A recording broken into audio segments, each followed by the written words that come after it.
Алдар менән Зөһрә. Етенсе бүлек. 42-нсе кис. Алдар беҙҙе йоҡонан уятҡанда, ҡояш та сыҡмағайны әле.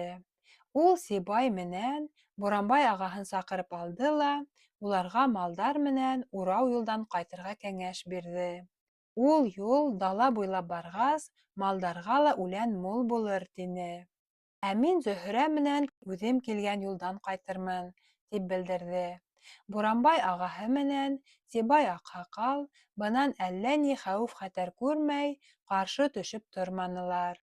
Тик ҡыйыу байегет кенә мотлаҡ беҙҙең менән юлдаш булырға теләк белдергәс, Алдар риза булды.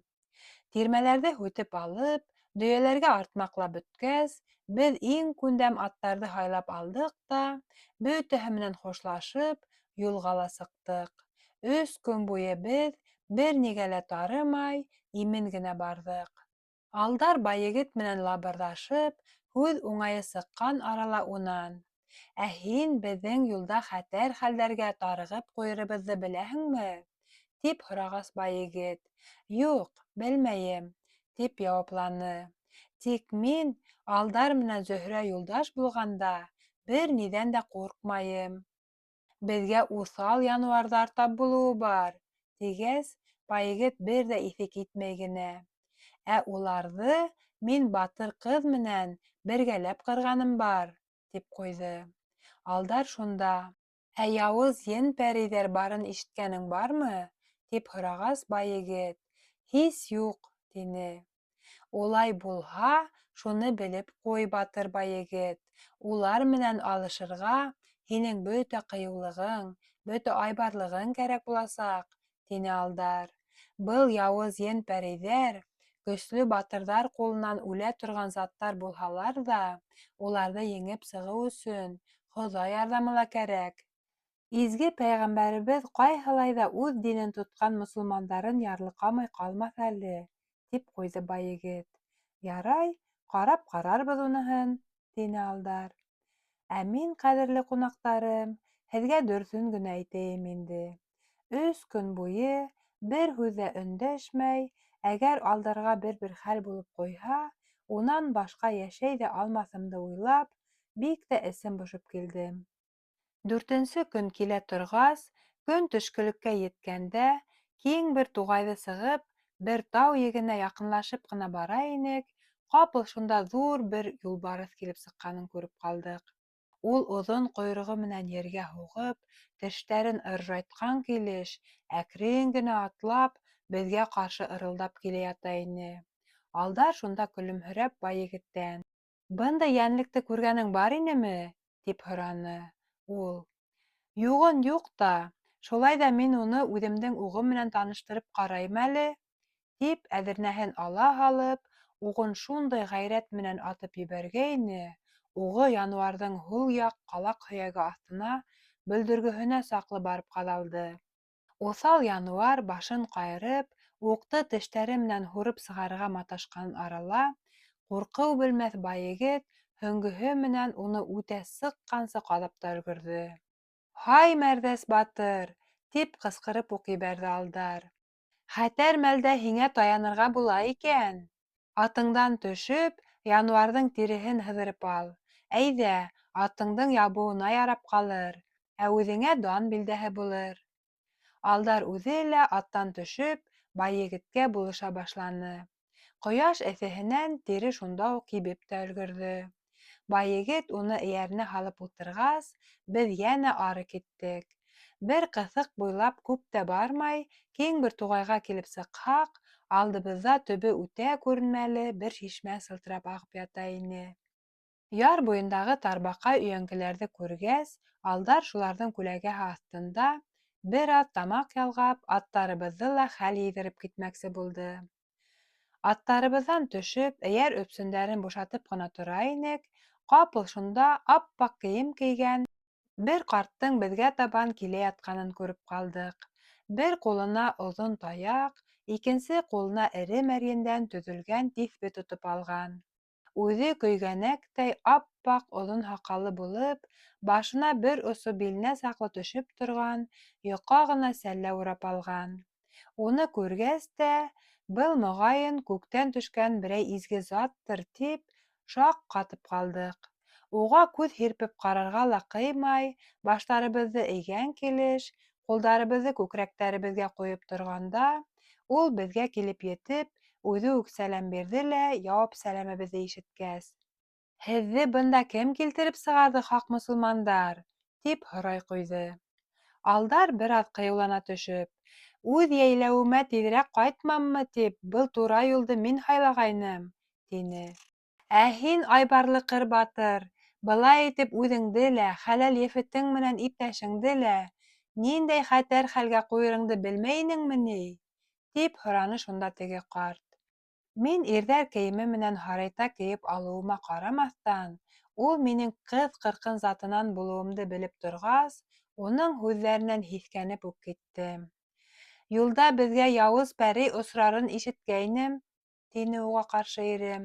«Шулай ҙа мин беҙҙе Хоҙай үҙе ҡурсалар, изге пәйғәмбәребеҙ беҙҙе был бәләнән юлып алып ҡалыр тип инанам». «Улай булһа, әйткәнегеҙ тура килһен», тине шул саҡ теге аҡһаҡал. «Бының өсөн тәүҙә тимер кейемдәрегеҙ менән ҡоралдарығыҙҙы сисеп ташлағыҙ ҙа, төрлөгөҙ төрлө яҡтан барып, ошо шишмәнең һыуы менән тәһәрәт алығыҙ. Унан аҡшам намаҙын уҡығас, минең эргәмә килерһегеҙ». Беҙ уның һүҙҙәрен тыңлап, бөтәһен дә ул ҡушҡанса эшләгәс, яңынан килһәк, намаҙлығын йәйеп, ниҙер уҡынып ултырғанын күрҙек. Уҡынып бөткәс, ул урынынан торҙо ла, беҙҙе үҙ янына саҡырып алып, тиҫбеһен 3 өлөшкә бүлеп, беҙгә 3 муйынса, ә аттарыбыҙға 3 бетеү эшләп бирҙе. Унан муйынсаларҙы муйындарыбыҙға тағырға, ә бетеүҙәрҙе аттарҙың ялына үреп ҡуйырға ҡушты. «Был тылсым һеҙҙең үҙегеҙҙе лә, аттарығыҙҙы ла дейеү пәрейенең һуғыуынан һаҡлар. Һеҙгә, балаҡайҙарым, төрлө һүрәткә кереп йөрөй торған, ул ғифрит менән һуғышып, уның үҙен үлтереп, һаҫыҡ мәмерйәләрендә интегеп ятҡан ҡолдарҙы ҡотҡарыу тәҡдирегеҙгә яҙылған. Уға ҡаршы тәүәккәл тороғоҙ, Аллаһы Тәғәләгә, уның оло пәйғәмбәренә инанып һуғышығыҙ», тип тау егенә табан китеп барҙы. Ҡулындағы таяғы тейеүгә, тау еге 2 яҡҡа асылып китте лә, ул шунда инеп юғалғас, тау ҡыуышы кире ябылды. 43-нсө кис. Был изге ҡартты күреү минең менән алдарҙан бигерәк бай егетте таң ҡалдырҙы. Минең инде бындай хәлде күргәнем булғас, алдар ҙа элек ен-пәрейҙәр менән алышҡанда, бындай кәңәштәрҙе ишеткәне булғанға, беҙҙең әллә ни иҫебеҙ китмәне китеүен. Ә бай егет, быға шаҡ ҡатып, беҙ инде ҡорос кейемдәрҙе кейеп, ҡоралдарыбыҙҙы тағып бөткәнсе, һаман да теге ҡарт инеп юғалған тау егенән күҙен ала алмай торҙо. Алдар уға боролоп: «Һин тағы ни көтөп тораһың?» тип һорағас, бай егет: «Теге изге ҡарт тағы килеп сыҡмаҫмы икән тип торам», тигән булды. «Ә нимәгә ул һиңә тағы?» тигәс: «Мин ул пәрейҙең ниндәй һүрәткә кереп йөрөүен, уның менән ҡайһылайыраҡ алышырға кәрәк икәнен һорамаҡсы инем», тине бай егет. Ирем уның шундай бер ҡатлы булыуына бер аҙ көлөмһөрәп ҡуйҙы ла: «Эй, бай егет», тине, «беҙҙең менән һөйләшкән ул изге ҡартты мотлаҡ олуғ пәйғәмбәребеҙ үҙе ебәргән. Үҙең күреп торҙоң бит, үҙе күп һөйләп тормаһа ла, өгөт-нәсихәте көндәй асыҡ, юрауҙары һиҙ-шикһеҙ алдыбыҙға киләсәк. Уның беҙгә биргән тылсымы ла еткән. Ә ниндәй ғифриттар менән нисек һуғышырға, уныһын инде үҙебеҙ белербеҙ». Был һүҙҙәрҙе тыңлап бөткәс, бай егет тиҙ-тиҙ генә үҙенең һарайтаһын кейә һалып, ҡоралдарын тағып алды ла, атына атланып, ул пәрейҙең йә үҙе, йә шундай берәй йыртҡысы менән тиҙерәк алышырға ине. Тәүге осрағанын уҡ һуғып йығыр инем, тигәс, мин уға: «Юҡ, һин ашыҡмай тор әле. Һин үҙ сиратыңда юлбарыҫ менән алыштың инде. Ә хәҙер минең сиратым», тип ҡуйҙым. «Юҡҡа бәхәсләшмәй тороғоҙ әле», тине алдар быға ҡаршы.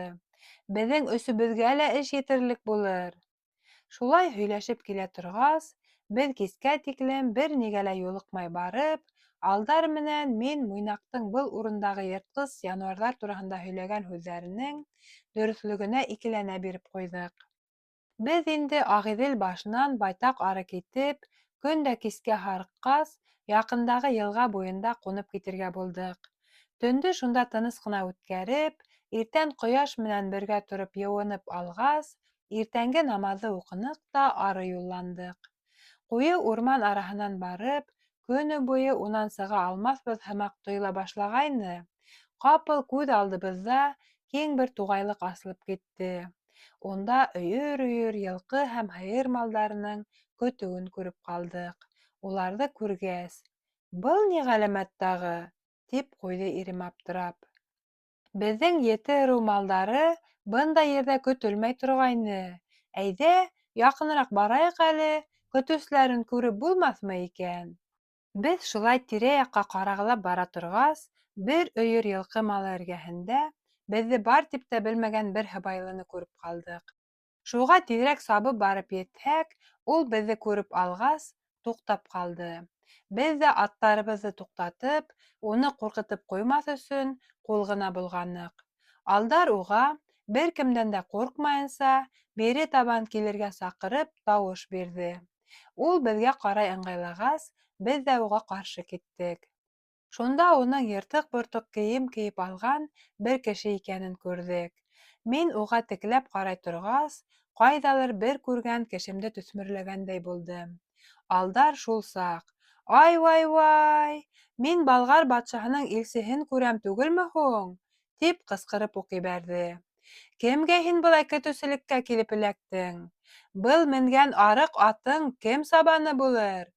Минең менән күрешкәндәге теге толпарың ҡайҙа булды?»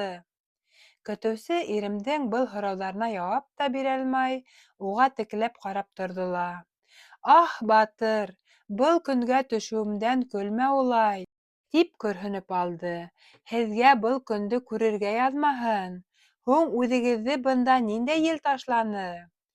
«Беҙ туры юл менән илебеҙгә ҡайтып барабыҙ», тине уға ҡаршы ирем. «Мин дә бына шул юл менән һеҙҙең ете ырыуҙан ҡайтып килә инем дә, ошонда яуыз пәрейгә әсирлеккә килеп ҡаптым», тине көтөүсе. «Бына ниндәй бәләгә тарығанһың», тине ирем көлә биреп. «Былай булғас, үҙеңдең Болғар батшаһына ниндәй хәбәр алып ҡайтаһың инде? Ул һине көтә-көтә, күҙе тоноп, һинең хәбәрҙәреңде ишетә алмай, һарыға һабышҡандыр хәҙер. Көлмә, батыр, минең хәсрәтемдән. Һеҙ үҙегеҙ ҙә шул хәлгә төштөгөҙ. Пәрей золомона эләктегеҙ инде хәҙер. Был яланға килеп ҡапҡан әҙәмдең бынан сығып китә алғаны юҡ. Кем килеп ҡапһа ла, пәрей әсиренә әйләнеп, бына минең һымаҡ уның малын көтөргә дусар була. Уның менән алышырға йөрәге еткән берәй сая батыр табылһа, ул уны йә үлтерә, йә үлмәҫлек кенә ризыҡ ташлап, ҡая ташҡа бығаулап ҡуя ла, асҡа интектереп, һыуға сарсатып йәберләй. Күрәһең, һин уның менән көс һынашып ҡарарға ла уйламағанһың, шуға күрә бына көтөү көтәһең, тип ҡуйҙы байегет. «Был көлөүҙән һуң иларға тура килмәһен», тип үртәнде көтөүсе. «Уныһын күҙ күрер», тине уға ҡаршы алдар. «Тик һин, Болғар дуҫ, беҙгә шуны әйтеп бир. Ул пәрейең ҡайҙа йәшәй ҙә, уны ҡайһылайтып күреп була?» «Уны күреүҙән дә анһатырағы юҡ. Бының өсөн тик алға ғына ыңғайларға кәрәк. Ахырында ул үҙе ҡаршы сығыр», тине көтөүсе. «Улай булғас, һин беҙҙе уға оҙатып та ҡуйырһың инде?» тип һорағас алдарға ул. «Теләмәһәм дә ни хәл итәйем? Бик һораһаң, оҙатып та ҡуйырмын. Тик әле әйткәнемсә, бынан ҡотолоп сығыу юлы юҡ», тине. «Ә беҙ бынан сығырға ла уйламайбыҙ», тип киҫәтеп ҡуйҙы уны алдар. Ә мин үҙ нәүбәтемдә был Болғар илсеһенән: «Һиңә уның батырҙар менән алышҡанын күрергә тура килмәнеме? Ниндәй ҡиәфәттә алыша һуң ул?» тип һорағайным, ул миңә: «Юҡ, әлегәсә үҙ күҙҙәрем менән күргәнем булманы. Мин пәри тотҡонлоғонда әле бер ай ғына йәшәйем. Шул ваҡыт эсендә бер батырҙың да килгәне юҡ. Мин тик уның бынан 1 йылмы, 2 йылмы элегерәк бер көслө батыр менән алышҡанын ишетеп кенә беләм. Был батырҙы ул ут төҫлө ҡанатлы йылан ҡиәфәтендә ҡаршы алған, тиҙәр. Батыр уны суҡмары менән дөмбәҫләп иҫәнгерәткән икән, йылан ҡайҙалыр китеп юғалғас, бының күҙҙәре бөләңгереткеләнеп китеп, аптырап дошманын күрә алмай торғанда, тегеһе баш осона ибәтәйһеҙ ҙур бер бөркөт ҡиәфәтендә килеп сыҡҡан да дауыл ҡуптарып быға ташланған. Тик был таҫыллы батыр уға үҙен тырнаҡтары менән яҫҡып алырға ирек ҡуймай, йәнә суҡмары менән килтереп тондорғас, теге бөркөт, 1-2 сажиндай ситкә шыҡыйып, йәнә күҙҙән юғалған. Батыр инде алышты бөткәнгә һанап, туп-тура бының мәмерйәһенә сабып барһа, ҡапыл быны ҙур бер күҫәк тотҡан әзмәүер ҡиәфәтендә күргән. Батыр буйға үҙе лә ҡыҫҡа булмай булыуын, шулай ҙа пәрей ат өҫтөндәге был батырҙың башы аша ҡарап торған икән, тиҙәр.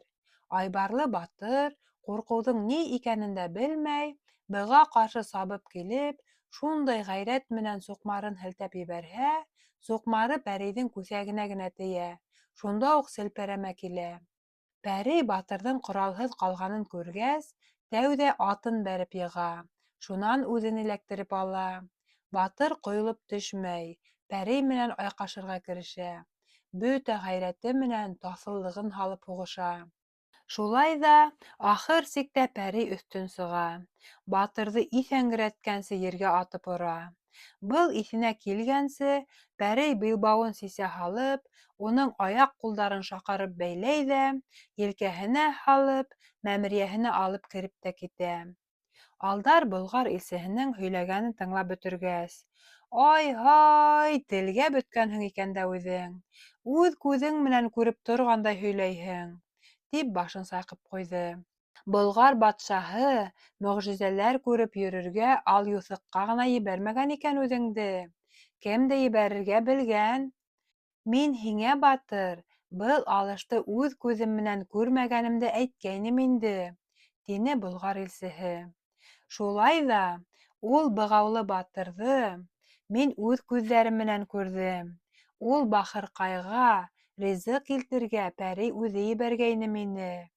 Бөтә был хәбәрҙе мин уның үҙ ауыҙынан, үҙ ҡолағым менән ишеттем. Хәтерең былай шәп булғас, Болғар батшаһына беҙҙең алышты ла һөйләп бирерһең инде, тип көлөп ҡуйҙы алдар унан. Шул арала беҙ юха дейеү пәрейҙең мәмерйәһенә лә килеп еткәйнек инде. Ҡапыл шул саҡ ер аҫтынан ниндәйҙер дөбөр-дабыр килгән тауыш ишетелеп ҡалды. Аттарыбыҙ бынан өркөшөп, алға табан барырға сығынсылай башлағас, уларҙы ҡамсылап ҡына атларға күндерҙек. Шунда алдыбыҙҙа ер уйылып китте лә, шул урындан ялҡын ҡатыш төтөн борҡоп сыға башланы.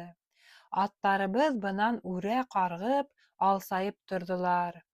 Ут-төтөн артынса, дәү үгеҙ ҙурлығындай ҡанатлы бер ғәләмәт януар атылып сыҡты.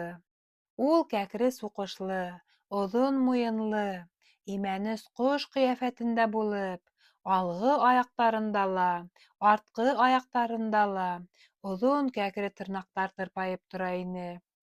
Ҡойроғо дәү бер кеҫәртке ҡойроғондай, ҡанаттары ярғанаттыҡы һымаҡ булып, бөтә ҡорһағын иңләп алған.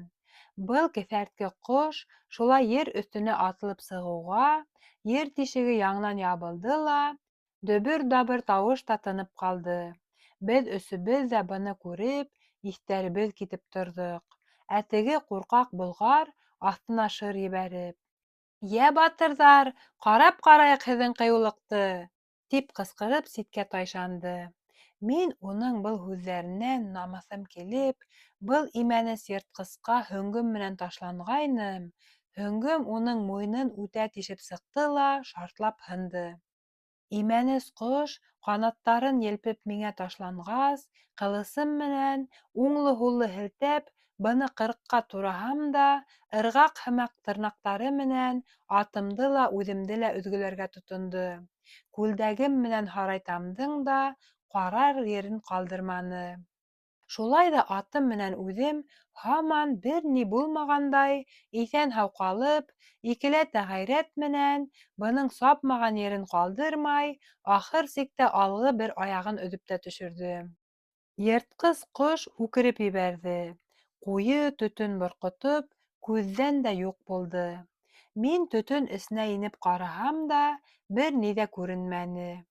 Төтөн эсенән сығып ҡараһам, Байегеткә ташланған ҡот осҡос бер арыҫланды күреп ҡалдым. Ул уны һә тигәнсе ҡабып йотор һымаҡ ажғырып килһә лә, Байегет тейен һымаҡ янтайып, бының боғаҙ төбөнә уғын атып өлгөрҙө. Арыҫлан бынан тәкмәсләп барып төшөүгә, Байегет уға һөңгөһөн дә ҡаҙап, бының ҡорһағын үтәләй тишеп сығарҙы. Батыр Байегет атынан төшөп, бының инде тиреһен һыҙырып алырға ғына иткәйне, арыҫлан күҙҙән юғалды ла ҡуйҙы. Алдар беҙҙең был алышты ситтән генә күҙәтеп торғас: «Йә, дуҫҡайҙарым, инде миңә сират етте. Һеҙ ҙә миңә ҡатышмай ситтән генә ҡарап тороғоҙ», тип һүҙен әйтеп тә бөтмәне, беҙ шунда уҡ йылҡылдап торған ҡара айғырға атланған бер батырҙың сабып килгәнен күреп ҡалдыҡ. Аты ла, батыр үҙе лә ғәләмәт бер әзмәүер ҡиәфәтендә булып, аты юлбарыҫ тиреһе менән ҡапланған, ә батырҙың бөтә кейеме эре диңгеҙ балығы тәңкәләренән яһалған. Башына әллә ниндәй ҡанатлы йылан һүрәтендәге төркәй кейгән, ә йыланының ауыҙынан ялҡын бөркөлөп тора. «Эй, Саяҡыр батыры!» тип һөрәнләне ул алдарға. «Ике иптәшеңдең ике януарҙы юҡ итеүе менән алыш бөттө тип иҫәпләйһеңме?» «Юҡ, батыр, һин үҙ алдыңда пәрейҙәрҙең иң көслөһө баҫып торғанын белеп ҡуй. Миңә һеҙҙең ялған пәйғәмбәрегеҙ менән мәхлүк мосолмандарығыҙ ғына түгел, бер ниндәй ҡөҙрәт көсөнөң дә ҡаршы тора алғаны юҡ. Һеҙ йә минең ҡулдан он-талҡан булырһығыҙ, йә алышып та тормай әсирлеккә биреләһегеҙ. Мин һеҙҙең икегеҙҙе көтөү көтөргә ҡушып, бисәңде үҙемә алырмын». Алдар уның был һүҙҙәренән һарыуы ҡайнап: «Эй, һин, иблис дошман! Һинең әсирҙәрең булғансы, иң элек мин һинең үтеңде һытып, ҡара йәнеңде йәһәннәмгә ебәреп, һаҫыҡ емтегеңде яндырып, көлөңдө күккә осорормон», тине лә ҡаршы елеп килгән был ҡот осҡос януарға һөңгөһө менән ҡаршы сабып китте. Улар бер-береһенә һөңгөләре менән шундай ғәйрәтләнеп киҙәнештеләр, һөңгөләре селпәрәмә килеп, ергә сәсрәгәс, икеһе лә һыбай ҡалған килеш аттары менән алсайып баҫтылар. Алдарҙың һөңгө башағы дейеүҙең һарайтаһын тишеп ингән көйө ҡаҙаулы торһа, тылсымлы муйынса арҡаһында үҙе һап-һау ҡалғас, дейеү үҙенең тау-таш ярырлыҡ һөңгөһө менән дә, ҡулы менән дә батырҙы бер нисек тә яралай алмауына аптырап, йән асыуы менән оҙон, киң ҡылысын һурып алды ла, бөтә ғәйрәтен туплап, алдарға ташланды. Алдар ҙа уны үҙ ҡылысы менән йәшен йәшнәтеп ҡаршы алды. Шунда инде китте алыш, китте сабыш, бындай һуғышты беҙҙең килер быуындар ҙа күрмәҫ. Ҡылысҡа ҡылыс тейеп сытырҙауҙан бөтә Ағиҙел буйы ҡаяларында шаңдау яңғырап торҙо. Пәрей ҡылысын һәр һелтәгән һайын, алдарҙы аты менән бергә ҡуша сабып өҙөрҙәй асырғанып сапһа ла, алдарҙың йәүшәненән дүңгәләктәре ҡойолоп төшһә лә, ҡылысы бер нисек тә ала алмауын күреп, ул йәне сығырҙай булып ҡылана ине. Алдарҙың ҡылысы тейгәндә, пәрейҙең ҡалын һарайтаһы ҡыйылып, һуҡҡан һайын тәне яралана барҙы. Берәүһен өмөт менән айбарлыҡ нығытһа, икенсеһен сихыр көсө һаҡлай ине. Бөтә көсө таҫыллыҡтарын һалып, икәүләп байтаҡ ҡына айҡаша торғас, алдар пәрейҙе хәлдән тайҙырып, уның ҡанатлы йылан төркәйенә шундай ғәйрәт менән килтереп сапты, төркәй ҡап уртаға ярылып, уның сихыр көсө лә бөтә башланы. Дейеү пәрейе көсөнөң Бөтә сере тап ошо төркәйендә булған икән. Төркәйе ярылмағанда, пәригә яңынан-яңы көс-ғәйрәт өҫтәлеп торһа, төркәйе ярылып ергә сәсрәгәс, ул бөтөнләй ҡулһыҙ ҡалғандай булды. Алдар бының серен һиҙеп алғас, үҙенең ауыр ҡылысын ҡуш ҡуллап бының түбәһенә килтереп сапҡайны, дейеүҙең башы ҡап уртаға ярылып китте. Ғәләмәт ҙур кәүҙәһе гөрҫ итеп ергә барып төшкәс, аты быны ташлап, мәмерйәгә табан елдереп сығып китте. Шунда ғына мин, байегет менән бергә, алдар янына сабып килеп, уны еңеп сығыуы менән ҡотларға тотондоҡ.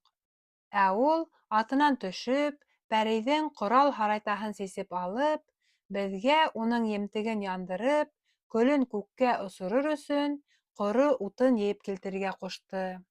Урман шунда ғына булғас, беҙ ҡылыс менән сабып та, ҡулыбыҙ менән һындырып та, арҡан менән бәйләп, әллә күпме ҡоро һары утын килтереп ауҙарҙык. Шул саҡ беҙгә ҡарай сабып килгән теге болғарҙы, уның артынса килгән әллә нисаҡлы әсирҙәр төркөмөн күрҙек. Улар алдарҙың аяҡтарына баштарын һалып, ҡолоҡтан ҡотҡарғаны өсөн рәхмәт яуҙырырға керештеләр. «Рәхмәттәрегеҙҙе ҡалдырып тороғоҙ», — тине ирем уларға. «Тиҙерәк бына утын йыйып килтерешегеҙ ҙә, был имәнес яуызығыҙҙың көлөн күккә осорайыҡ». Ул шулай тип һүҙен дә әйтеп бөтөрмәне, төрлөһө төрлө яҡҡа йүгерешеп, тауҙай утын йыйып килтерә һалдылар ҙа, ҙур бер усаҡ тоҡандырып, дейеү пәрейҙең емтеген шунда ауҙарып яндыра башланылар. Ул янған арала байегет Болғар илсеһенә боролоп: «Йә, Болғар батшаһының мосафиры, алдарҙың үҙ һүҙендә торғанын күрҙеңме инде? Ана пәрейең янып ята. Шул хаҡта һин илеңә ҡайтҡас һөйләрһең. Был алышта үҙеңдең ярҙам иткәнеңде әйтергә лә онотма», — тине. «Эй, айбарлы батырҙар, хәҙер һеҙ минән ҡайһылай көлһәгеҙ ҙә, мин бөтәһен дә күтәрергә риза. Минең ҡурҡаҡлыҡтан йәнегеҙ теләгәнсә көлөгөҙ. Һеҙ минең дә, башҡа мосолмандарҙың да ҡотҡарыусылары булдығыҙ», — тине Болғар илсеһе. «Алдарҙың, ә һин был бисараларҙың ҡайһы мәмерйәләрҙә ятҡанын яҡшы беләһеңме?» — тип һорауына ҡаршы: «Бик яҡшы беләм», — тип яуапланы. «Ирем, белһәң, бынау дыйыу үләкһәһенең көлөн күккә осорғас та, беҙҙе шунда алып барырһың», — тине. 44-нсе кис. Ут өҫтөнә әллә күпме ағас ташып өйгәс, ялҡын күккә үрләп, ҡуйы төтөнө бөтә урманды ҡаплап алды. Пәрейҙең янған емтегенән яман еҫ сыға башлағас, беҙ бер уҡ атымы ситкә китеп ултырыштыҡ. Шул саҡ ҡапыл ниндәйҙер үҙәккә үткес бер әсе тауыш ишетелде. Был тауыштың ҡайҙан килгәнен ишетергә итеп, тирә-яҡҡа күҙ йүгертеп сыҡтык. Дөрләп янған ут өҫтөндә бик дәү ике ҡарағош саңҡып йөрөгәнен күреп ҡалдыҡ. Алдар пәрей заттарының ырым-сихырын ишетеп тә, үҙе күреп тә белгәнлектән, һис тә икеләнмәй был ҡоштарҙың да ошо сихырсы затынан булып, икенсе ҡиәфәткә инеп, пәрейҙең үлеменә ҡайғырышырға, хәлдәренән килһә, уны ҡотҡарышырға тип килеүҙәрен әйтте. «Ҡарап ҡарайыҡ әле, беҙҙең уҡтар уларҙы ала алмаҫмы икән?» — тип ул уғын алды ла, иман уҡып, атып та ебәрҙе. Уҡ яҙлыҡмай-нитмәй, ҡоштоң нәҡ күкрәгенә барып ҡаҙалғас, ҡош уғы ние менән бергә ут эргәһенә үк килеп төштө. Алдар йүгереп барып, йәне лә сығып өлгөрмәгән ҡоштоң муйынын бороп өҙҙө лә, уғын һурып алып: «Кем өсөн ҡайғыраһың, шуның менән утта ян», — тип ҡошто утҡа ырғытты. Мин дә уғымды икенсе ҡошҡа атмаҡ булғайным, уныһы үҙ иптәшенең ҡолап төшкәнен күрҙе лә, ситкә шыҡыйып, бик бейеккә һауалап киткәс, бер ниндәй ҙә уҡ алырҙай түгел ине инде. Тик бейектән уның: «Ағайымдың ҡонон үҙең менән нәҫел-нәсәбеңдән алырмын», — тип ҡысҡырғаны ишетелеп ҡалды. Мин уның был ҡарғышын яманға юрап, бик шомланып ҡуйҙым. Әле булһа, мин был яуыз ҡошҡа алдар менән бер ҡатар атмай ҡалыуыма үкенеп бөтә алмайым. Ирем минең шомланыуымды һиҙеп, бындай буш ҡарғышҡа ышанмаҫҡа кәрәк, һәр сихырҙың ҡоһоронан бигерәк ҡурҡытыуы яман, тип төрлөсә албырғатырға тырышты. Мөхәммәт пәйғәмбәребеҙ төрлө ен-пәрей әмәленән беҙҙе үҙе һаҡлар. Юҡҡа шомланма, Батыр Зөһрәм. Әйҙә, тиҙерәк мәмерйәләрҙә зарығып ятҡан әсирҙәрҙе ҡотҡарайыҡ, тине. Шунан теге болғарға боролоп: Йә, олуғ Болғар батшаһының илсеһе, әйҙә, беҙҙе мәмерйәләрҙә зар-интизар булып ятҡан бисаралар янына алып бар хәҙер, тине. Алдарҙың Болғарға илсе тип өндәшеүенән ул үҙе лә көлөп ҡуйғас: «Мин һеҙҙе илсе генә булып түгел, ә зиндан ҡарауылсыһы булып ҡына ла бөтә мәмерйәләрҙе лә күрһәтеп сығырға шатланып ризамын», — тине. Улар дейеү пәрейенең үҙ мәмерйәһенән әллә ни алыҫ та түгел. Тик иң элек һеҙ уларҙың ҡайһыһына барырға теләйһегеҙ? Еңгән батырҙарҙан талап алған зиннәтле кейем-ҡоралдарын күрергә пәрейҙең үҙ төйәгенәме, әллә әсирҙәр бикләнгән мәмерйәләргәме? Юҡ, тине быға ҡаршы Ирем, тотҡондарҙы ҡотҡарырға ашығайыҡ тәүҙә. Кейем-ҡоралдар ҡасмаҫ. Тик мәмерйә ауыҙын ҡаплап торған ташты ҡуҙғатырға һеҙҙең көсөгөҙ етерме икән? Уға пәрейҙең үҙенең генә көсө етә торғайны, тине Болғар илсеһе. Уның был һүҙҙәренән Байегет көлөп ҡуйҙы ла: Болғар батшаһының илсеһе булғас, бөтә болғарҙарҙан да аҡыллыраҡ булырға тейеш инең дә бит. Һинән дә мәрәкә кеше юҡтыр, тине. Үҙең уйлап ҡара.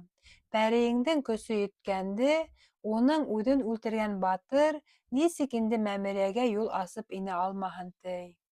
Шулай шул, хаҡ һүҙгә ни әйтерең бар? Тип Болғар үҙе лә килешеп ҡуйҙы ахырҙа. Әллә шатлығымдан, әллә ҡурҡыуымдан үҙ күҙҙәремә үҙем дә ышанып етмәйем. Шунан һуң беҙ аттарыбыҙға атландыҡ та мәмерйәләргә табан киттек.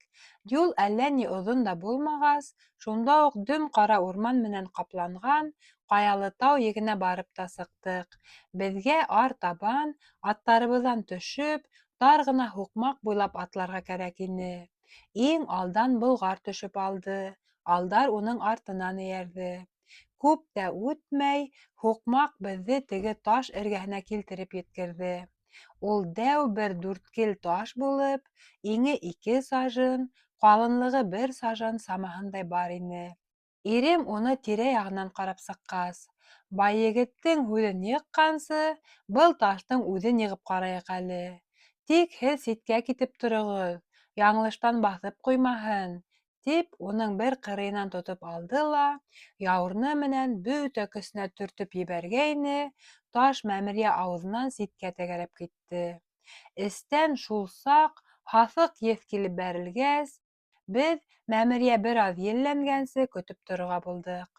Алдар шунда аптырауынан ҡулын йәйеп торған Болғарға боролоп: «Йә, ниңә шаҡ ҡаттың? Әйҙә алып ин беҙҙе!» Тигәс, Болғар «Аһ!» тип ҡысҡырып уҡ ебәрҙе. «Мин бит ут менән сайырлы сыраҡ алырға ла онотҡанмын. Ә бығаса ни уйлап торҙоң?» Тигәс, ул ғәйепле кеше һымаҡ: «Һай, Батыр, мин һинең көс-ҡеүәтеңә һоҡланып, был ташты урынынан ҡуҙғатырыңа ла ышанмай торҙом», тигән булды. Алдар уға: «Ярай, ҡалғанын аҙаҡ һоҡланырһың. Хәҙергә саҡмаңдан ут ҡына тоҡандыр», тине лә беҙгә ҡарап: «Һеҙ уға ут тоҡандырышығыҙ ҙа тиҙерәк ҡоро һары йыйып килтерегеҙ, юҡһа был батша яраны һоҡланыуҙан башҡаны белмәй», тип көлөп ҡуйҙы. Беҙ шунда уҡ ҡоро һары килтерҙек тә, усмалап бәйләп алғас, алдарҙан башҡа һәр беребеҙ ут тоҡандырып, Болғар илсеһе артынан мәмерйә эсенә инеп киттек. Мәмерйәнең ауыҙы башта тар ғына булһа ла, төпкәрәк ингән һайын ул киңәйә барҙы. Шунда беҙ илашҡан, ыңғырашҡан тауыштарҙы ишетеп ҡалдыҡ. Бының нилектән шулай булғанын бары һуңынан ғына белә алдыҡ. Пәрей йыш ҡына шулай Тотҡондарҙы ғазапларға килә торған булғас, улар беҙҙе лә пәрей килә икән тип уйлағандар. Ә пәрей уларҙың әсир төшмәйенсә, үҙе менән алышырға баҙнат иткәндәре өсөн үс алып китә торған булған. Мин ер аҫтында ябылып тотолған тотҡондарҙы ғүмеремдә тәү башлап күргәнлектән, уларға ҡарап ҡотом осто. Бөләңгерт кенә ут яҡтыһында улар миңә, ярым яланғас килеш, саҡ ҡына тын алып ятҡанлыҡтан, тере мәйет һымаҡ булып күренделәр. Алдар уларға башта сәләм биреп, һуңынан бар көсөнә ҡысҡырып: «Пәрей үлтерелде! Мәмерйәләге бөтә тотҡондар ҙа хәҙер ирекле!» тип һөрәнләгәйне, уның тауышы мәмерйә эсендә ҡат-ҡат яңғырап торҙо. Аяҡтарына баҫырлыҡ хәле ҡалғандары ауа-түнә килеп Алдарҙың аяғына йығылдылар. Ул тотҡондарҙы күтәреп алып, бай егеткә уларҙы мәмерйәнән сығарырға ҡушты. Ә көтөүселәрҙең береһенә малдарҙы ҡыуып килтереп, тиҙерәк ашарға ит бешереп ҡуйырға, пәрейҙең ҡымыҙы булһа, иң элек уларға ҡымыҙ эсерергә бойорҙо. Тотҡондарҙың йөрөй алғандары бер-береһен тапап мәмерйәнән тиҙерәк сығырға ашыҡтылар, ә хәлһеҙҙәрен күтәреп алып сыға башланыҡ. Шул арала Алдар Болғар илсеһенә эйәреп, аяҡтарынан бығаулап ҡуйылған тотҡондарҙы ҡотҡарырға ашыҡты. Улар шулай ҡулдарына утлы сыра усмалары тотҡан килеш, эскәрәк кергән һайын, мәмерйә шомлораҡ була барҙы. Баш осонда аҫылып торған таштар бына-бына аҡтарылып төшөр ҙә, улар ошо емеректәр аҫтында баҫылып ҡалыр төҫлө ине. Көн яҡтыһы һөймәҫ ярғанат, ябалаҡ ише төн ҡоштары был мәмерйәлә үҙҙәренә ышаныслы төйәк тапҡанлыҡтан, ут яҡтыһын күреү менән үк пырылдашып туп-тура утҡа ҡунып килә башлағас, Алдар бының һайын тотҡондар эргәһенә тиҙерәк барып етергә ашыҡты. Ул бигерәк тә Болғар илсеһе һөйләгән теге ҡуш йөрәкле батырҙы иң элек ҡотҡарғыһы килде. Ахырҙа улар батырҙың бығаулап ҡуйылған еренә барып еткәс, Алдар уға сәләм биргән икән, теге батыр хәлһеҙләнеп бөткән ҡулдары менән, ауыр сылбырҙарын күтәреп, ҡарлыҡҡан тауыш менән: «Минең менән ғазап сигергә тағы ниндәй хаҡ мосолманды килтерҙеләр?» тип һорағас, Алдар уға: «Ғазап сигергә түгел, ә ҡотҡарырға килдем мин һине!» тип яуап биргән дә, бының сылбырҙарын өҙөп тә сығарған. Унан батырҙың ҡулынан етәкләп, был йәһәнәм төбөнән һөйрәп килтергәндә, хәлдән тайған тотҡон, бөләңгерт кенә көн яҡтыһына ла түҙә алмай, иҫтән яҙып йығылды. Мин шунда уларға ҡаршы ярҙамға ашығып, батырҙың өҫтөнә һыу бөркөп ебәрҙем. Бер аҙҙан ул иҫенә килеп, тәрән йоҡоһонан уянғандай, күҙҙәрен асты ла: «Һеҙ кем булаһығыҙ? Мине нисек ҡотҡара алдығыҙ былай?» тип һораны. «Аллаһы Тәғәлә менән уның изге пәйғәмбәре ярҙамында ғына ҡотҡара алдыҡ беҙ һине», тип яуап бирҙе ирем. «Тик беҙҙең кем икәнде белерҙән алда һин бер аҙ хәл йыйып ал. Унан тамаҡ ялғап, шишмә һыуы менән йыуынып алғас, элекке үҙ кейемеңде кейерһең. Мин ул кейемеңде хәҙер үк табып ебәрермен. Аптырама, пәрейҙең бөтә мал-мөлкәте хәҙер минең хөкөмдә. Мин уның үҙен үлтереп, емтеген утта яндырып, көлөн күккә осорҙом. Һин тыныс бул». Алдар уға шул һүҙҙәрен әйткәс, башҡа тотҡондарҙың да бығауын һалдырып алырға Болғар илсеһе менән яңынан мәмерйә эсенә инеп китте. Күп тә үтмәй, Алдар башҡа тотҡондарҙы ла табып, бығауҙарын һалдырып алып сығарғас, уларҙы байегет ҡулына ҡалдырҙы ла минең менән бергә Дейеү пәрейенең мәмерйәһенә китеп барҙы. Ул мәмерйәлә пәрейҙең ҡатындары ла булырға тейеш ине. Мәмерйәнең ауыҙы шаҡтай иркен булып, ул тотош бер таштан ырып эшләнгән төҫлө ине. Ҡапыл шунда беҙгә ҡаршы оҙон ҡылыс тотҡан, оҙон буйлы бер ҡарт килеп сыҡты. «Һин әллә беҙҙе үткәрмәҫкә итмәксе булаһыңмы?» тине ирем асыуланып. Пәрей үҙе минең ҡулдан әжәлен тапҡанды, һин ни эш ҡылмаҡсы булаһың тағы? Әллә мәгәр һин ҡыр батыр алдарҙың үҙе булһаң, минең һиңә ҡылыс күтәрәһем юҡ, тип яуапланы ҡарт. Ә инде башҡа берәү булһаң, бында аяғың да баҫа алмаҫ. Эйе, һин әйткән батырҙың тап үҙе булам мин, тине алдар. Туҡтап тор әле, тип ныҡышты һаман ҡарт. Әгәр һин алдар батырҙың тап үҙе икән, ул саҡта һин миңә изге әүлиә биргән муйынсағыңды күрһәт тәүҙә. Беҙ ҡарттың был һүҙҙәренән иҫебеҙ китеп, бер аҙ өндәшмәй торғас, алдар иҙеүен сисеп, «Бына ул муйынса!» тип күрһәтте лә ахырҙа. «Ә һин мине ҡайҙан беләһең?» тип һораны. Ҡарт һорауға яуап бирәһе урынға ҡылысын атып бәрҙе лә, алдарҙың аяғына йығылып, бер аҙ һүҙһеҙ ҡалып ятҡас, тубығына теҙләнеп, былай тип һүҙ башланы. «Һай, батыр егет!» тип көрһөнөп ҡуйҙы ул тәүҙә. «Һин йондоҙло заттан булып, дейеү пәрей золомонан беҙҙе ҡотҡараһыларың тик һинең тәҡдиреңә яҙып ҡуйылған. Мин үҙем дә һеҙҙең ише хаҡ мосолман була тороп, бына 40 йыл буйы инде ошо мәмерйә ауыҙында дейеү пәрейҙең йәнен ҡурсып һаҡта торам. Әле йәш сағымда үҙ көсөмә маһайып, әллә күпме гонаһ эштәр ҡылып, был яҡтарға килеп, пәрей менән алышып ҡарағайным, ул мине әллә көсө өҫтөн булып, әллә сихыр ырымы менән еңеп сыҡты. Ул мине оҙаҡ ҡына ваҡыт бығаулап тотҡас, ошо ҡылысты биреп, мәмерйәһен һаҡларға ҡуйҙы. Изге пәйғәмбәребеҙҙең ярлыҡауынан башҡа, был ҡылысҡа бер әҙәм затының да әле ҡаршы тора алғаны юҡ. Хәҙер инде мин һиңә, Айбарлы батыр, бер-ике һүҙ менән генә муйының таҡҡан мәрйенеңдең серен һөйләп бирәйем. Бынан 3 көн элек мин бер төш күрҙем. Төшөмдә ҡып-ҡыҙыл бер тауҙың текә ҡаяһы аҫтында баҫып торам имеш.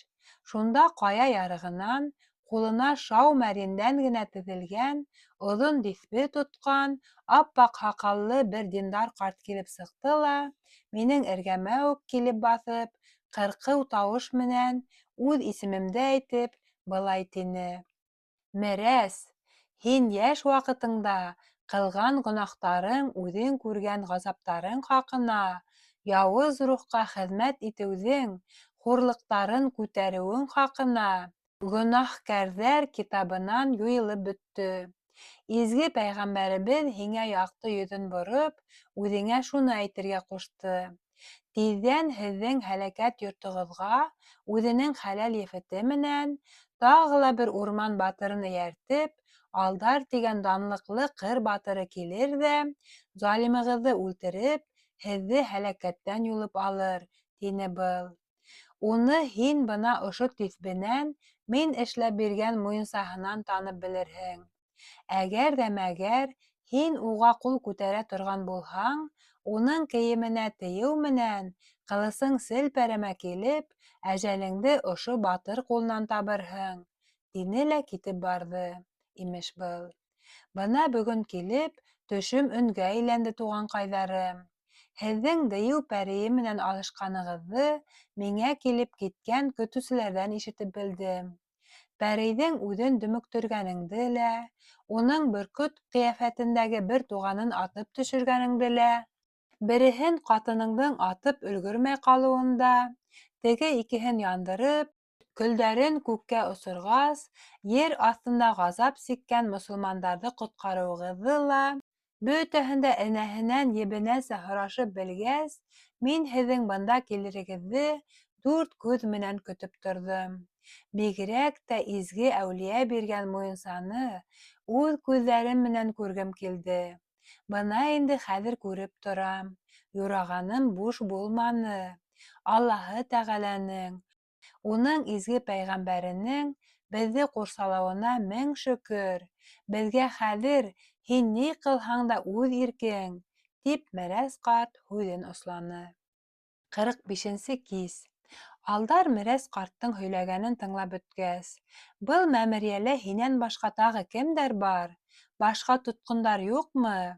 Ә пәрейҙең үҙе менән алышҡан батырҙарҙан һалдырып алған яу кейемдәре менән ҡоралдары ҡайҙа һаҡлана?» тип һорағас, Мерәс ҡарт: «Был мәмерйәлә, — тине ул, — пәрейҙең ҡатыны менән үҙе урлап алып ҡайтҡан бер нисә хан ҡыҙы йәшәй. Ә Төркәй һарайталар, йәүшән кейемдәр менән һөңгө ҡоралдары икенсе урында ята. Кәрәк икән, хәҙер үк бөтәһен дә күрһәтермен. Иң элек ҡыҙ ҡырҡын янына барайыҡ, — тинем мин иремә. Ярай улайһа, — тине Алдар. Әйҙә, Мерәс, алып бар беҙҙе шуларға. Беҙ күп тә үтмәй бер дәү таш менән томалап ҡуйылған мәмерйә армыты алдына туҡтап ҡалдыҡ. Бына улар ошонда була инде, — тине Мерәс ҡарт, мәмерйә ауыҙын күрһәтеп. Пәрей уны берәй батыр менән алышыр булһа, ғәҙәттә ошо таш менән томалап сыға торғайны. Был юлы ла шулай иткән Мәлғүнең. Быны ҡуҙғатырға бик ҙур көс кәрәк инде. Уныһын һинән һорап тормайбыҙ ҙа ул, — тип Алдар бер тибеп ебәргәйне, таш әллә ҡая барып төштө. Мәмерйә эсе һәр мөйөштән сыҡҡан бөләңгерт кенә нур менән яҡтыртылған. Шунлыҡтан бисә-сәсәләрҙең йөҙө лә үлек сырайы һымаҡ ине. Улар беҙҙе күргәс тә сыр-сыу килеп, үҙәк өҙгөс тауыш менән үкһеп ебәрҙеләр. Ирем уларҙан саҡ ҡына тыйылып тороуҙарын үтенеп: «Арағыҙҙа һаҡ мөслимәләр бармы?» тип һорағайны, улар бөтәһе лә бер юлы: «Беҙ барыбыҙ ҙа һаҡ мөслимәләр, тик пәрей тотҡонлоғона дусар булдыҡ», тип яуап бирҙеләр. Ирем уларҙан хәлдәрен һорашҡан арала мин, мөйөштәрҙә ниндәй яҡтылыҡ төшкәнен белгем килеп, ҡулым менән һәрмәп ҡарағайным, уларҙың ағас сөрөгө икәнен күреп, аптырап ҡуйҙым. Шунан һуң бисә-сәсәләр янына килеп, уларҙы иреккә сығыуҙары менән ҡотлап, ҡайһыһының пәрей ҡатыны булыуын һораным. Шунда араларынан береһе: «Пәрей бисәһе тигән исем тағылған Әсирә мин булам», тигәс, мин уның йөҙөн төҫмөрләп ҡарарға тырыштым. Ул 1-25 йәштәр тирәһендәге ҡатын булып, төҫкә-башҡа һылыу ғына күренһә лә, йөҙө бик бойоҡ, ҡайғы-хәсрәт баҫҡан һымаҡ тойолдо. Ирем шул саҡ миңә: «Һин уларҙы мәмерйәнән алып сығып һөйләшһәңсе, ә мин был ҡарт менән батырҙарға кейемдәре менән ҡоралдарын алып киләйем», тигәс, мин пәрей бисәһен етәкләп алдым да тышҡа әйҙәй башланым. Ә ҡалған әсирҙәр бер-береһенә тотоношоп беҙҙең арттан эйәрҙе. Мәмерйәнән килеп сыҡһаҡ, Байегет тотҡондан ҡотолған бисара батырҙар араһында уларға Болғар илсеһе менән көтөүселәр килтереп еткәргән һабанан туҫтаҡтарға ҡойоп, ҡымыҙ ҙа өләшеп ята ине. Мин уларҙан бисә-сәсәләрҙе бер ситкәрәк алып китеп, үҙемдең дә улар затынан булыуымды әйтеп, уларҙы пәрей ҡоллоғонан ҡотҡарған Алдар батырҙың кәләше булыуымды белдерҙем.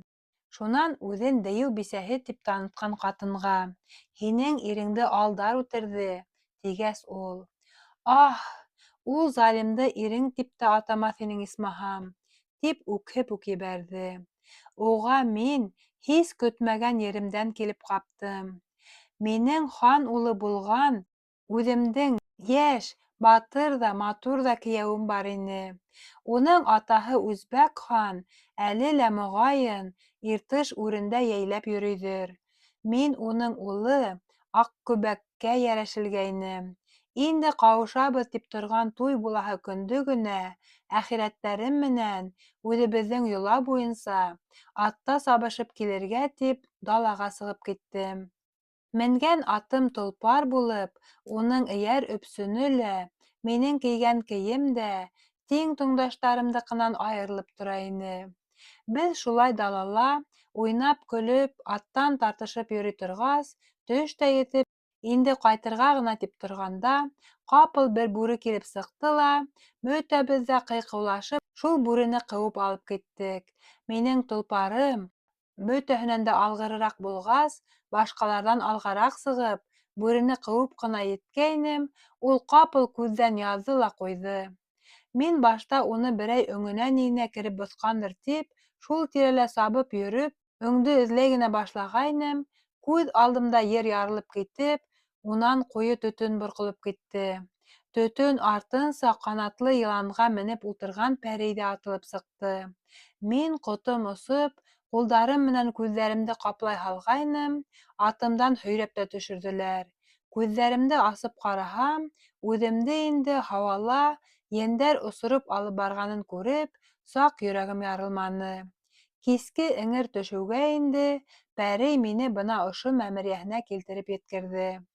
Ул мине иртәнгәсә мәмерйә ауыҙын һаҡлап торған ҡарт ҡулына тапшырып, икенсе көндө килеүгә, минең илап ултырғанымды күрҙе. Уны күреү менән мин, оторо ҡысҡырып, сәстәремде йолҡоп, йөҙөмдө тырнап илай башланым. Ул башта мине иркәләп, ахырҙа ҡурҡытып, үҙенә кәләш булырға күндермәксе итте.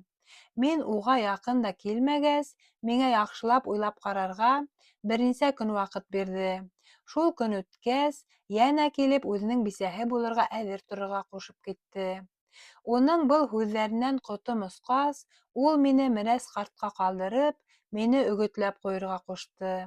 Был изге күңелле ҡарт, пәрейҙең һаҡсыһы булһа ла, ул әйткәндең киреһен һөйләне. Аллаһы Тәғәлә менән уның изге пәйғәмбәренә инанып, иман уҡырға, бигерәк тә пәрей килгән саҡта шуны онотмаҫҡа ҡушып, көн һайын 5 ваҡыт намаҙҙы ҡалдырмаҫҡа үгетләп ҡуйҙы. Үҙе миңә тәһәрәт яңыртып торорға һәр саҡ һыу килтереп бирҙе. Билдәләнгән көнгә пәрей йәнә килеп: «Йә, аҡылыңа килдеңме инде? Минең кәләшем булырға ризаһыңмы?» тигәс, мин өҙә ҡырҡып: «Юҡ, һиңә кәләш булғансы, һинең ҡулыңдан үлеүем артыҡ. Изге пәйғәмбәребеҙҙең был нахаҡлыҡҡа юл ҡуймаҫына минең иманым камил», тинем. Ул минең был һүҙҙәремдән ҡәһҡәһләп көлдө лә: «Мин һинең пәйғәмбәреңдән нишләргә икәнен һорап тормам. Яҡшылыҡ менән бирелмәһәң, көслөк менән алам», тип ҡосаҡлай ғына башлағайны, ҡапыл яраланған айыу һымаҡ үкереп ебәрҙе лә минән ситкә үк һикереп китте. Үҙе шунда илереп баҡырып: «Аһ, һин, мәхлүк мөслимә! Ҡайҙан шулай сағырға өйрәндең? Тәнең уттан яралғанмы әллә һинең?» тип үрле-ҡырлы һикерәндәргә кереште. Мин быға үҙем дә аптырап, ни тип әйтергә лә белмәнем. Бер аҙҙан һуң ул миңә йәнә ҡағылғайны, тағы шулай үкереп ебәреп, һикереп китте. Ҡағылған һайын шулай ҡаҡсып торғас, йән асыуынан Аллаһы Тәғәлә менән изге пәйғәмбәребеҙгә ҡәһәр әйтеп сығып тайҙы. Яңғыҙ ҡалғас, уның миңә көслөк менән ҡул һалыуынан ниндәй ҡөҙрәт тыйып ҡалғанын күпме генә уйлаһам да, бының серенә төшөнә алмай йөҙәнем. Изге күңелле мерәс ҡартым хәлемде белешергә килгәс, минең тыныс ҡына ултырыуымды күреп, яуыз пәрейҙең нилектән шулай үкереп ебәреүен һораны. Мин бөтәһен дә бәйнә-бәйнә һөйләп бирҙем. Ул башын сайҡап: «Бәхетең бар икән, Гөлбикә ҡыҙым», тип ҡуйҙы. «Күрәһең, изге пәйғәмбәребеҙ үҙе ҡурсалай һине. Шуны әйт әле миңә, һин берәй дәғүәт-фәлән тағып йөрөмәйһеңме?» тигәс, мин уға, уйлап та тормай: «Йөрөтәм», тинем. Ул: «Ана шул һине һаҡлап ҡала ла инде», тине. «Улай булғас, ниңә пәрей урлаған саҡта уҡ мине һаҡлап ҡалмаған?» тип һорағайным, ҡартым былай тип төшөндөрөп бирҙе. «Ул саҡта пәрей һине әсирлеккә генә төшөргән. Аллаһы Тәғәлә язаһын ебәрһә лә, әҙәм балаһын һәләк итмәй. Ә бына пәрейгә бирелергә риза булһаң, шунда уҡ һәләк тә булыр инең. Был һәләкәттән һине дәғүәтең генә ҡотҡарып ҡалған. Алла хаҡына уны ташлай күрмә, ҡыҙым», тигәс, уның был һүҙҙәренән эсемә йылы кереп киткәндәй булды. Шунда әсәйемдең был дәғүәтте миңә биргән саҡта әйткән һүҙҙәрен иҫкә төшөрҙөм. Уны миңә бер изге әүлиә биргәйне. Кем дә кем был доғалыҡты ташламай йөрөтә, уға бер ниндәй ҙә ҡара йөрәктең ҡулы ҡағыла алмаҫ, тип әйтте, тигәйне әсәйем. Ысынлап та был шулай булып сыҡты. Бер йыл буйы мин пәри тотҡонлоғонда ғазап сикһәм дә, ул көслөк һалып миңә бер ни ҙә ҡыла алманы. Ә үҙ иркем менән буй биреүҙе мин башыма ла һыйҙыра алмаҫ инем. Ул мине күпме генә өгөтләп тә, ҡурҡытып та ҡарамаһын, бөтә тырышлығы бушҡа ғына булды. Ахыр сиктә ул миңә мәмерйәнән сығып йөрөргә ирек ҡуйҙы. Үҙенең йылҡы өйөрҙәрен ҡарап йөрөргә иң яҡшы аттарын да йәлләмәй ине. Уның шулай мине үҙ иркемә ҡуйыуын күреп, бөтә әсирҙәр ҙә мине уның бисәһе тип йөрөтә башланылар. Бер ҡабат мин ҡасып китергә лә тырышып ҡарағайным, тик уның еренән сығып китә алмайынса, һәр саҡ ошо мәмерйә ауыҙына килеп юлыҡтым. Мин үҙемдең аптырауымды Мерәс ҡартҡа һөйләп биргәс, ул быны миңә былай тип аңлатты. Пәрей биләгән бөтә ер сихырланған булып, уға кереп булһа ла, сығып китеп булмай икән. Әгәр ҙә мәгәр изге пәйғәмбәребеҙ һеҙҙе беҙгә ярҙамға ебәрмәгән булһа, башҡа тотҡондар һымаҡ, мин дә шунда әжәлемде тапҡан булыр инем, тип Гөлбикә һүҙен бөтөрҙө.